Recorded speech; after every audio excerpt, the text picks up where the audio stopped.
මචං උඹට පඩි වැටුණා නේ? ඔව් බං. උඹ ඉස්සෙල්ලාම හම්බ කරපු පඩිය නේ? මොකද ප්ලෑන් එක? අපේ යම්ම ලොකු කෑම කඩයකට එක්කන් ගිහින් කන්න අරන් දෙන්න. ඒක මගේ ලොකු ආසාවක් බා. ඇයි උඹ ලොකු කෑම කඩයකට ගිහලා කාලා නැද්ද?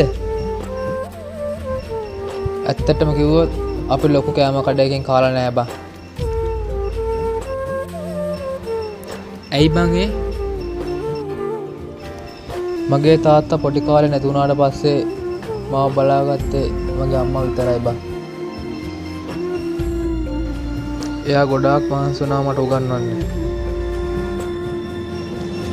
වැඩ කරන තැන අම්මට දෙන කෑමක පවා මට තමා ගෙනත් දෙන්නේ බං. ඒ වෙලේ අම්මා කෑවද කියලාත් මන් දන්නේ නැහැ. එතකොට මං අහනවා අම්මගෙන් කෑවද කියලා.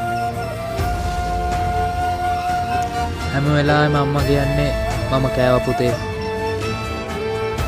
පුතා කන්න එහෙනම්. ඒ කාලේ මට බැරි වුණා අම්මට මොකක් තරම් දෙන්න. ඒත් දැන් මට පුළුවන්. මම රස්සාවක් කරනවානේ. ඔව් බං. ඒක නම් ඇත්ත. ජීවිත කාලෙම අම්මා හොඳින් බලාගනින් මචං. අපිට අන්තිමේට ඉතිරෙන්නේ ඒ සතුට විතරයි බං.